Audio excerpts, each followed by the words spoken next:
நமாமி சங்கராச்சார்ய குருபாத சரோருகம் யஸ்ய பிரசாதான் மூடோபி சர்வஜ்ஞோ பவதி ஸ்வயம்.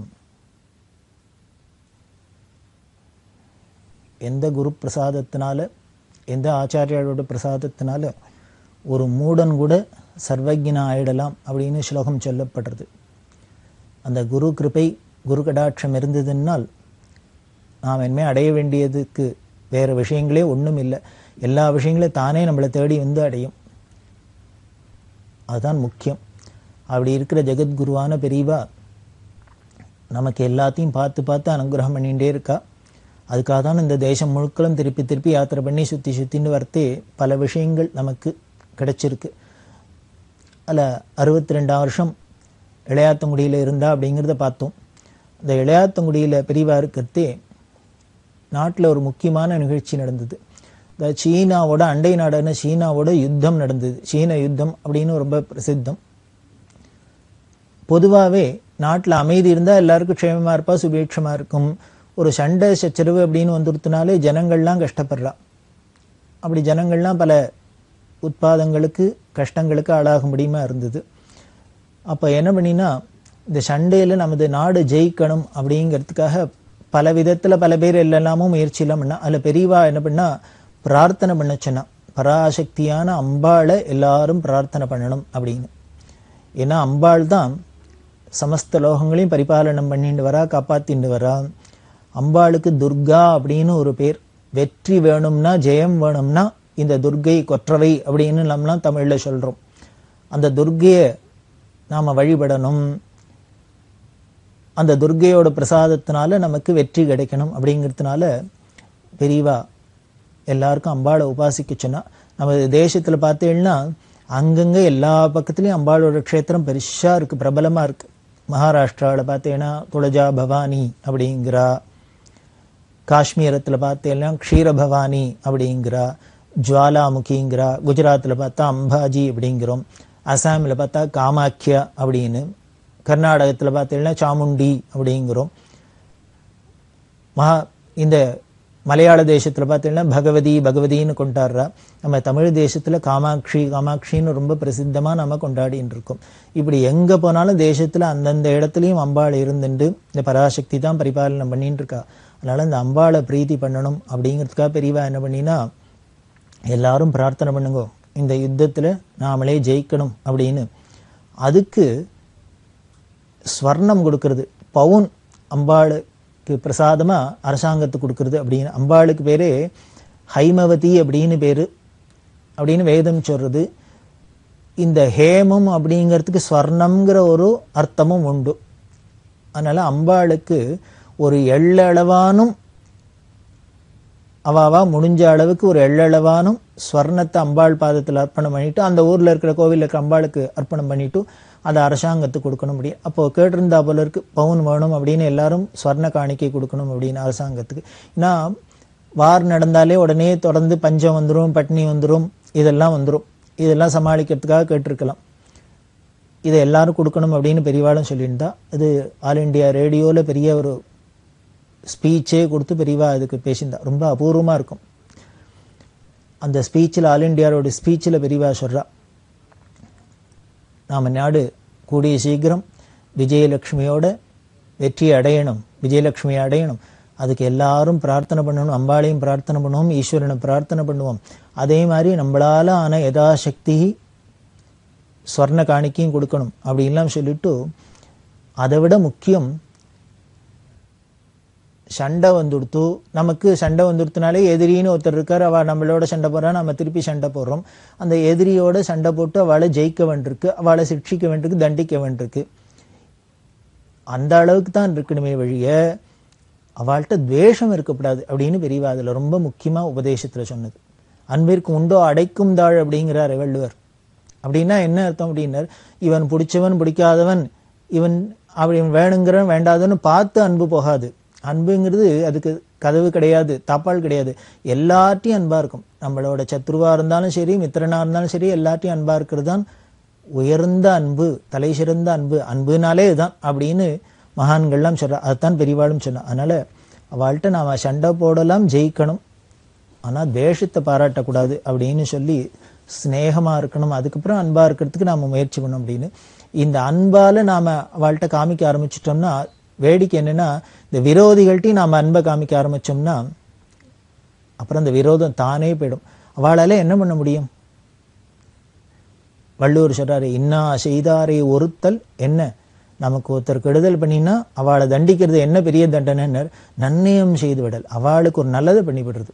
அப்படி பண்ணிட்டோம்னா அப்புறம் அவளோட நம்மளோட சத்ரு கூட மித்திரனா ஆயிடுறான். இதெல்லாம் மனசில் வச்சுன்னு தான் எடுத்து சொல்லி பெரியவா ரொம்ப அழகாக ஆல் இண்டியா ரேடியோவில் அந்த சமயத்தில் ஒரு உபன்யாசம் பண்ணினா. அதில் பல விஷயங்களை சொல்கிற, தப்பு வழியில் போகிறவாளை நம்ம தண்டிக்கிறதுங்கிறது ஒரு சம்பிரதாயம் அவசியம்தான். ஆனால் கூட எப்படி தண்டிக்கிறோம் அப்படின்னா, நமக்கே இப்போ ஒரு புள்ள இருக்கான், நம்ம ரிலேஷன் இருக்கா, பந்து மித்திராள் இருக்கா, அவள் தப்பு பண்ணிட்டா என்ன பண்ணுவோம்? அவள் பண்ணின தப்புக்கு நாம் பனிஷ்மெண்ட் கொடுப்போம், தண்டிப்போம். ஆனால் அந்த விரோதம் துவேஷம் பாராட்டுமோ, அதை கேரி ஓவர் பண்ணிட்டு வாழோடைய துவேஷிச்சுட்டு இருப்போமோ? இருக்க மாட்டோம். அதை போல தான் எல்லாத்தையும் இருக்கணும் அப்படிங்கிற. அதாவது இது நம்மளோட புள்ள, நம்ம குழந்தைகள் நமக்கு வேணுங்கிறவா, நம்ம உறவுக்காரான்னா அப்படி இருக்கு. இதையே எல்லாத்தையும் எக்ஸ்பேண்ட் பண்ணிவிடுது, எல்லாத்தையும் இதை பரப்பிப்படுறது, அதுதான் முக்கியம் அப்படின்னு சொல்லி அப்படி பண்ணினோம்னா நமக்கு வெற்றிங்கிறது தானே கிடைச்சிடும். இதுதான் நிரந்தர வெற்றி. சாஸ்திரங்கள்லாம் சொல்லப்பட்டிருக்கு, எத்திர யோகேஸ்வர கிருஷ்ணோ எத்திர பார்த்தோ தனுர்தரா தத்திர ஸ்ரீ விஜயோ பூதிர் திருவாநீதிர் மதிர்மம அப்படின்லாம் சொல்கிறோமோ இல்லையோ. எங்கே கிருஷ்ணன் இருக்கானோ, எங்கே தனுர்தரனா அர்ஜுனன் இருக்கானோ, அந்த இடத்துல எப்போதும் விஜயந்தான் இருக்கும் அப்படின்னு சொல்கிறோம்.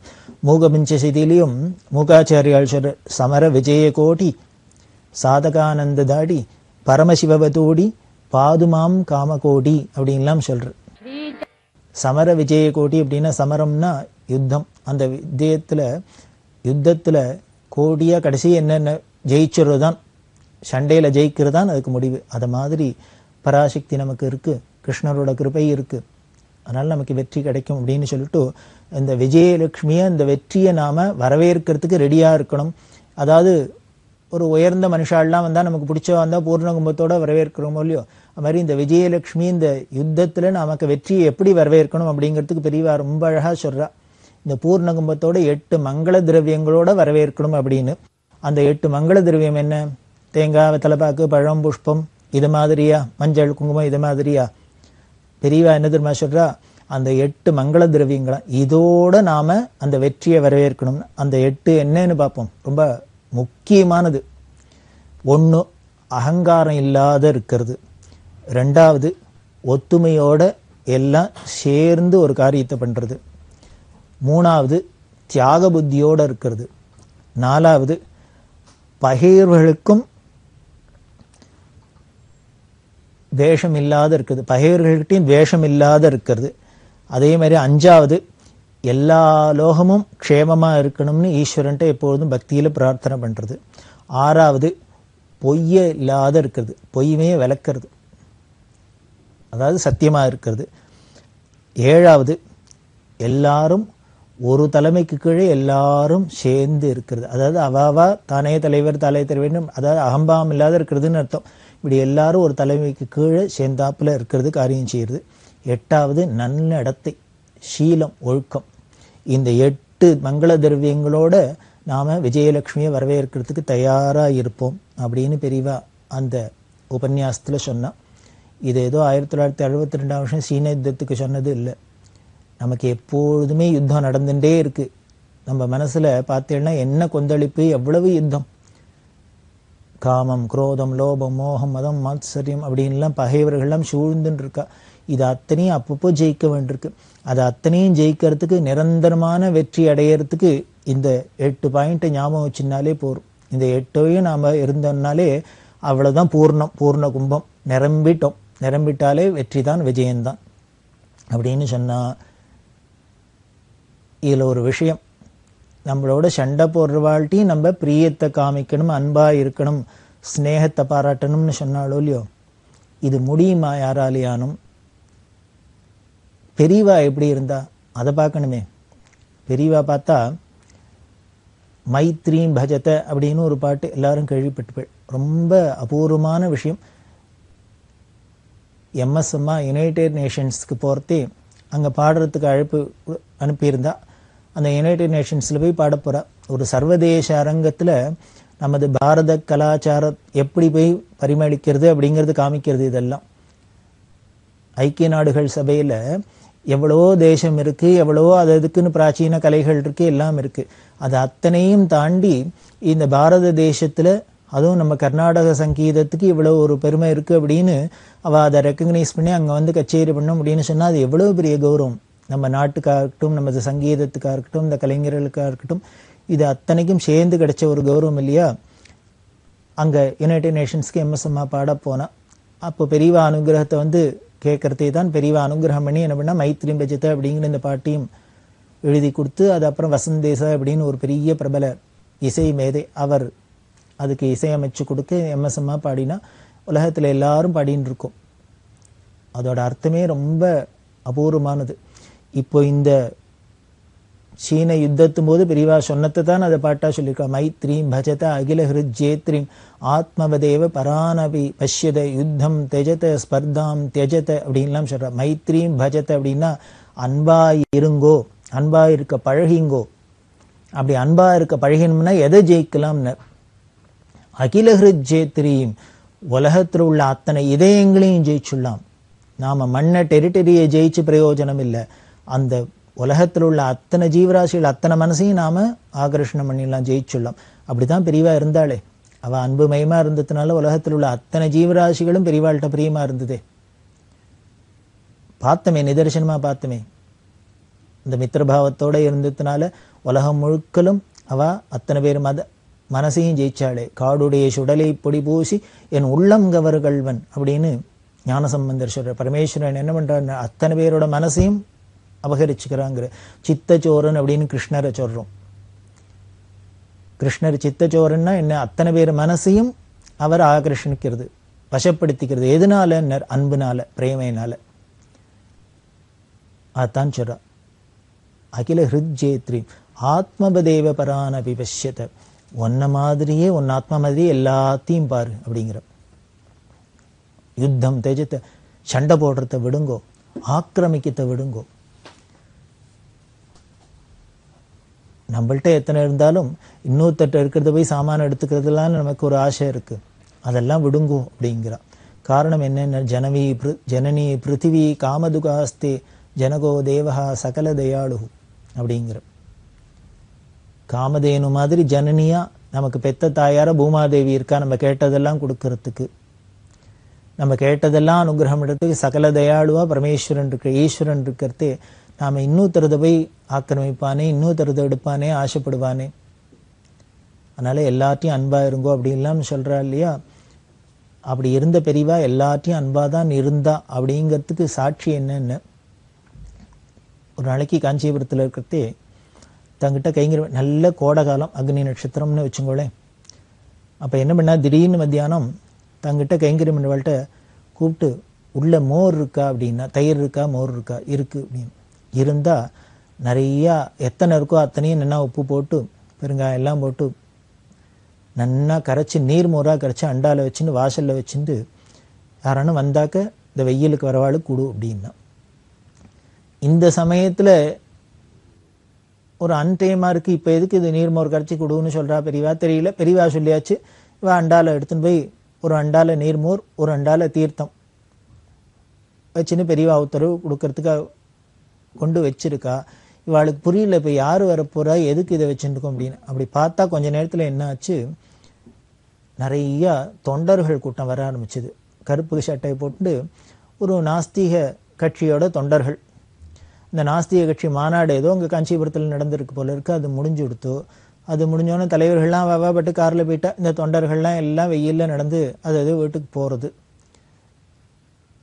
எந்தெந்த வெளியூர்லேருந்துலாம் வந்திருக்கோம், பஸ்ஸை பிடிச்சி ட்ரெயினை பிடிச்சி இப்படிலாம் போகணுமே. எல்லாரும் வத்தா வெயிலானா காத்தாலேருந்து வெயிலில் நின்றுது, இந்த மீட்டிங்க்கு நின்றுது, அது இது அவளுக்கு சிரமமாக இருக்குது. நாக்கு தாகம் வரட்டுறது. அப்போது அந்த மடத்து வழியால் வரத்தே எல்லாரும் என்ன பண்ணினா, இந்த நீர்மோர் தீர்த்தத்தை பார்த்தோன்னே வந்து வாங்கி குடிச்சா. இவாளும் கொடுத்தா. இப்போ கொடுத்தவாளுக்கெல்லாம் ஆச்சரியமாக இருந்தது. ஓ, இந்த நாஸ்திக கட்சி தொண்டர்கள்லாம் வராங்கிறதுக்காக தான் பெரியவா இந்த டயத்தில் மோர் கரைச்சி ரெடியாக தீர்த்தத்தோட வச்சுருக்க சொல்லியிருக்கா போல இருக்கு அப்படின்னு அவளுக்கு தோணித்து. கொடுத்தா எல்லாரும் குடிச்சிட்டு போனா. வேடிக்கை என்ன அப்படின்னார், கொஞ்ச நேரத்துக்கு முன்னால தான் அவள் தலைவர்களாக இருக்கட்டும் இவாள்லாம் எல்லாரும் நமது சனாதன மதத்தை பற்றியும் சங்கராச்சாரியரை பற்றியும் எல்லாத்தையும் பற்றியும் திட்டிட்டு வந்திருக்கா. இவாள்லாம் இவாள்கிட்ட பெரியவாள்கிட்ட பிரியம் இல்லாத, மடத்திட்ட பிரியம் இல்லாத, ஒரு ஆஸ்திக புத்தி இல்லாத, எல்லாத்தையும் பரியாசம் பண்ணிட்டு சண்டை போட்டு கத்திட்டு தான் வந்திருக்கா. அவள்லாம் வந்தா கூட பெரியவா அவளுக்கும் தாகசாந்திக்கு கொடுக்க சொல்றா, உபச்சாரம் பண்ண சொல்றா. அப்படின்னா இதுதான் பெரியவா சொன்னது. என்னென்ன பகைவர்களா இருந்தா கூட அவளுக்கு வேணா நம்மளை பிடிக்காது இருக்கலாம், நமக்கு அவளை பிடிக்கலாமே. அவளுக்கு நம்மளை பிடிக்கலங்கிறதுக்காக நமக்கு அவளை பிடிக்காத இருக்கணுங்கிற அவசியம் இல்லையே. பகைவர்க்கும் அருள்வாய் நன்னெஞ்சு அப்படின்னாரே, அனுகிரகம் பண்ணணும்னா அவளுக்கும் அனுகிரகம் பண்ணு அப்படிங்கிறப்ப தான் பெரியவா நடந்துட்டு இருக்கா. இப்படி அவளுக்கு யார்ட்டையும் துவேஷம் கிடையாது. பகவத்பாதாள் ஆதிசங்கர பகவத்பாதாள் சொல்ற, நாம் அத்வைதிகளாக இருக்கிறதுனால நமக்கு யாரோடையும் சண்டை கிடையாது, யார்ட்டையும் பிரச்சனை கிடையாது.